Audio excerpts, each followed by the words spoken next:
மக்களே, welcome to my channel. தொழில்துறை அமைச்சர் கீர்த்தனா அவர்கள் ஒரு ரீல்ஸ் ஒண்ணு போட்டிருந்தாங்க. ஏகப்பட்ட விமர்சனங்கள் அவங்க மேல. அவங்க இப்படி ரீல்ஸ் ஆட்சியாவே நடந்துட்டு இருக்கு. ஒரு இம்பார்ட்டன்ஸும் கிடையாது. எந்த ஒரு முன்னேற்றமும் கிடையாது. அப்படியே அப்படின்னு பயங்கரமான ஒரு விமர்சனம் வச்சுட்டு இருந்தாங்க. ஆனா வந்து நம்ம தமிழ்நாட்டுக்கு தான் அது புரியல அப்படின்னு நினைக்கிறேன். ஆனா ஆந்திர அமைச்சர் நாரா லோகேஷ் அப்படி யாரு அப்படின்னா சந்திரபாபு நாயுடோட பையன்.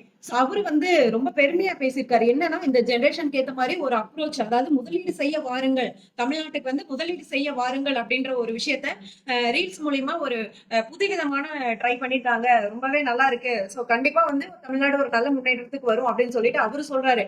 தமிழ்நாட்டு ஊடகங்கள் என்னன்னா ரீல்ஸ் போடுறாங்க, அதை பண்றாங்க, சரியான முறையில ஆட்சி நடக்கிறது இல்ல அப்படின்னு சொல்லிட்டு இதை பத்தி மட்டும்தான் பேசுறாங்க. அதுக்கு இடையில இன்னைக்கு தென்காசியில வந்து பாத்தீங்க அப்படின்னா 20 வருஷமா வந்து கோரிக்கை வச்சுட்டு இருந்திருக்காங்க. அந்த ஊருக்கு வந்து பஸ் இல்ல அப்படின்னு சொல்லிட்டு செல்வி கீர்த்தனா அவர்கள் இன்னைக்கு ஒரு சாதனை பண்ணியிருக்காங்க. அந்த பஸ் வந்து அந்த ஊருக்கு போயிருக்கு.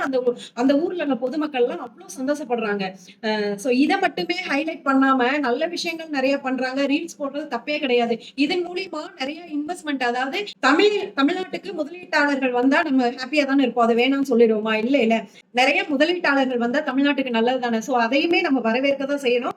மக்களை, உங்களோட கருத்து என்னன்றத கமெண்ட் செக்ஷன்ல பதிவு பண்ணுங்க. நெக்ஸ்ட் ஒரு சூப்பரான வீடியோல நான் பாக்குறேன்.